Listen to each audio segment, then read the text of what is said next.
Halo guys, welcome back to my YouTube channel. Di video kali ini aku mau buat sesuatu yang baru. Jadi kayak yang teman-teman tahu, biasanya di channel ini teman-teman bakalan ngeliat MV reaction atau mungkin juga review makanan, dan biasanya juga bisa review tempat gitu. Cuman karena berhubung kita lagi ngikutin aturan pemerintah buat di rumah aja, akhirnya aku cari konten yang bisa di-create di rumah. Dan hari ini aku mau buat video tentang kasus pembunuhan. Jadi kalau misalkan teman-teman pengen tahu sebenarnya apa sih yang bakalan kita kulik sebenarnya di video ini, langsung aja kita mulai videonya.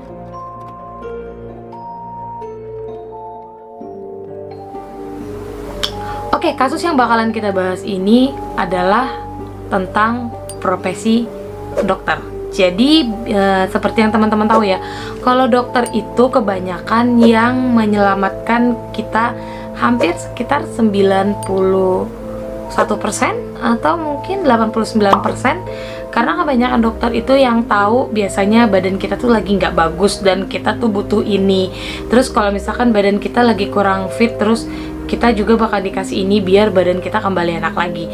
Nah, cuman di video kali ini kita bukan mau ngebahas tentang dokter-dokter yang bikin badan kita jadi lebih enak, jadi lebih baik, atau mungkin jadi lebih sehat dan lebih fit lagi. Tapi dokter-dokter ini melakukan kasus-kasus yang bikin kita mungkin bisa dibilang geleng-geleng pala, atau mungkin bisa dibilang ya ampun kok tega banget gitu loh. Jadi di sini aku bakalan ngasih tahu 6 kasus tentang pembunuhan yang dilakukan oleh dokter. Oke, yang pertama di sini ada yang namanya Dr. Linda Buffeld-Hazzard. Jadi sorry kalau ngomongnya agak sedikit blepot-blepotan karena aku bahasa Inggrisnya kurang bagus. Jadi dokter ini tuh terkenal banget nih di Amerika Serikat. Jadi kebetulan dokter ini dipanggil sebagai Dr. Hazzard. Ya kan karena nama belakangnya ada Hazzardnya gitu. Jadi dia ini menjabat sebagai manajer di salah satu klinik di Amerika Serikat gitu loh. Dan pengobatannya ini tuh tergolong sangat aneh kalau menurut aku pribadi, karena kan gimana ya, dia ngebilang kalau dokter ini nyuruh pasiennya buat ngelakuin pengobatan dengan cara berpuasa. Terus teman-teman pasti bingung, berpuasa bukannya sehat ya buat tubuh? Cuman ada cumannya nih ya. Kalau menurut aku pribadi, kalau misalkan kita udah posisi badan lagi nggak enak terus disuruh puasa juga kayaknya kurang gimana ya, kurang nyes gitu. Maksudnya yang ada badan makin lemes, yang ada badan makin embrol gitu loh. Jadi si dokter ini cuman ngasih 2 mangkuk kaldu tomat sama 1 sendok jus jeruk sama asparagus selama sehari. Ada yang tahu jeruk asparagus? Iya. Jus jeruk, bayangin badan lu tuh udah lagi sakit, lagi cuman puasa, dan ditambah juga tomat asem kan? Ditambah sih jeruk. Dua kaldu tomat menurut gua agak asam deh tomat. Oh, jeruk mungkin basah. Asam sama asam jadi basah kali maksud dia. Jadi kaldu tomat sama 1 sendok jus jeruk ditambah asparagus. Coba kita searching dulu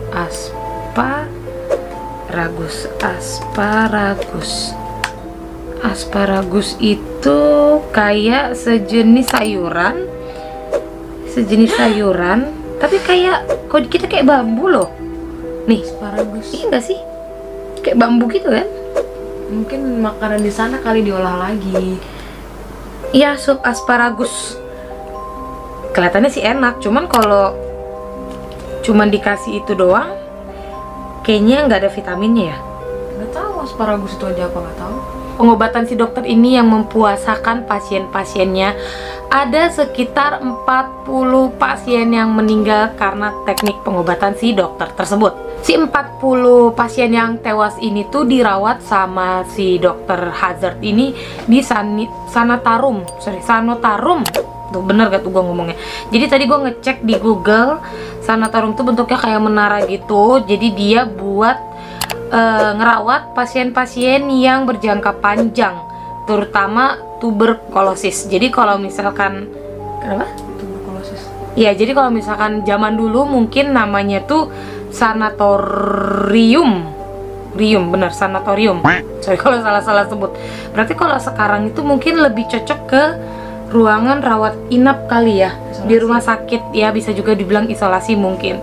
Dan dia juga terkena kasus kalau dia tuh ngambil harta dari si pasiennya gitu. Jadi dia masuk ke dalam kasus penipuan mengambil alih harta milik pasiennya.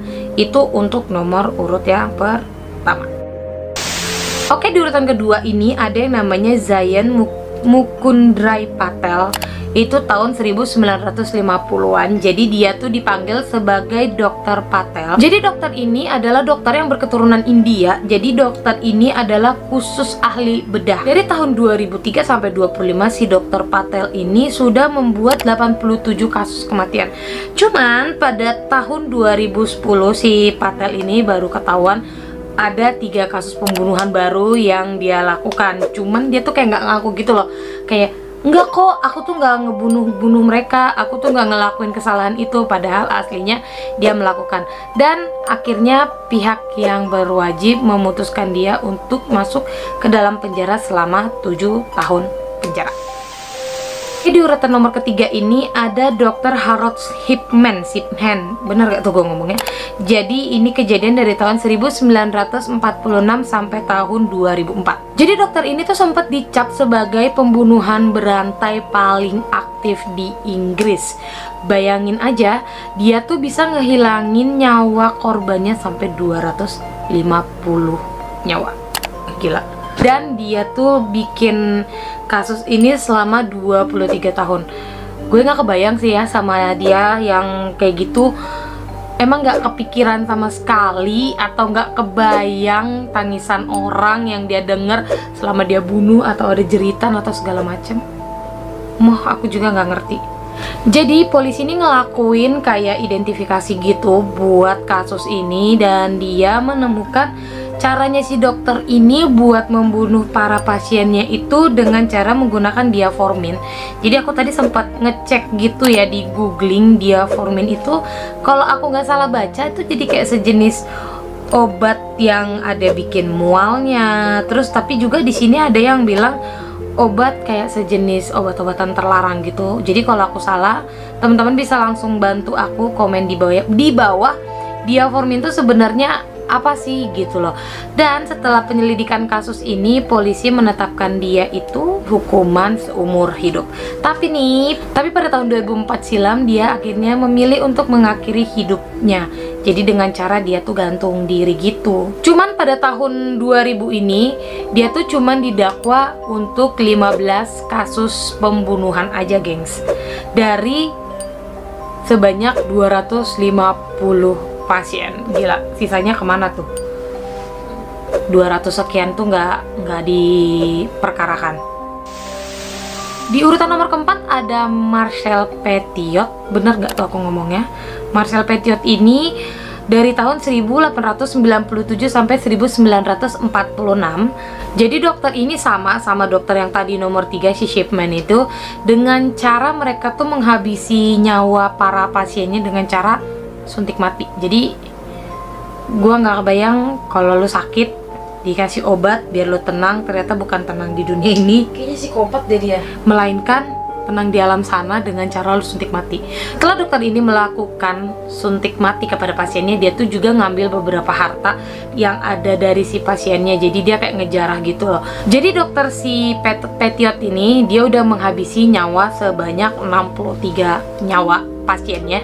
Dan lebih lucunya lagi, sisa-sisa tubuh atau mungkin tubuhnya ini, tubuh manusia ini ditaruh sama dia di tungku batu bara. Dan lebih parahnya, dari kasus 63 orang ini yang didakwa cuman ada 26 kasus yang dinyatakan bersalah gitu loh pas dia di sidang gitu. Dokter ini dijatuhi hukuman dengan cara yang menurut aku sangat serem, sangat keras. Mungkin di zaman itu hukuman ini sudah biasa, cuman kalau menurut aku, karena aku hidup di zaman sekarang, itu sadis banget dengan cara kepalanya ditaruh terus diputusin pakai pisau yang nggak kebayang. Guilitin. Ya, pisau guilitin itu, pala lu ditaruh, lu bayangin kayak menggal pala nanas. Mending pala nanas, kayak pala ikan yang di tukang-tukang kayak kayak gitu langsung Ikan putus. motong ayam aja lu takut ya. Iya, aduh gak kebayang deh pada zaman itu.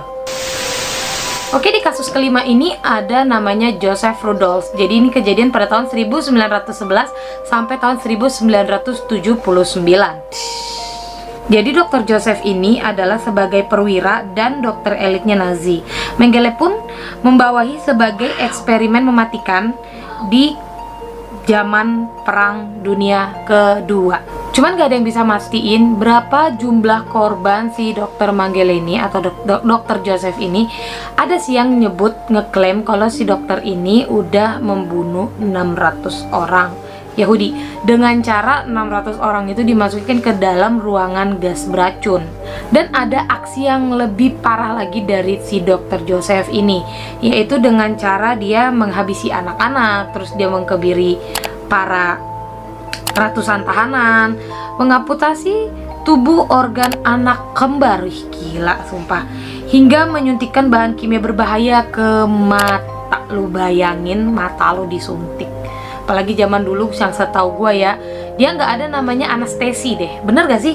Ya, dia tuh nggak ada anestesi kan zaman dulu. Kalau nahan rasa sakit kan? Iya, nggak ada kan, langsung aja gitu kan orang zaman dulu.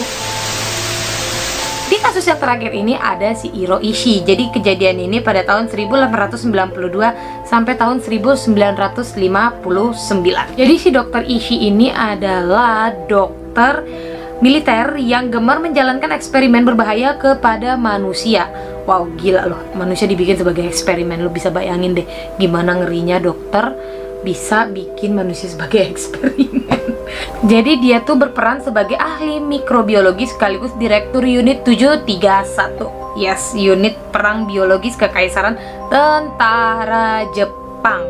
Jadi bersama dengan unitnya 731, si dokter Ishii ini melakukan eksperimen yaitu terhadap warga sipil hingga tahanan-tahanan perang dari Cina, sedikitnya 10.000 orang, gengs. Itu orang sih ya, orang, bukan orang.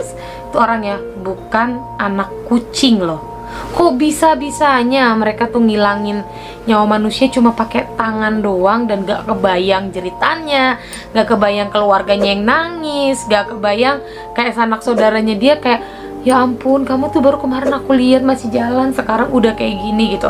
Gue nggak ngerti lagi. So, kalau teman-teman ngelihat cara pembawaan gue ini aneh, jujur sebenarnya gue masih mencoba untuk nggak mengeluarkan aura keceriaan gue sebenarnya, tapi tetap aja nggak tertahankan, sumpah.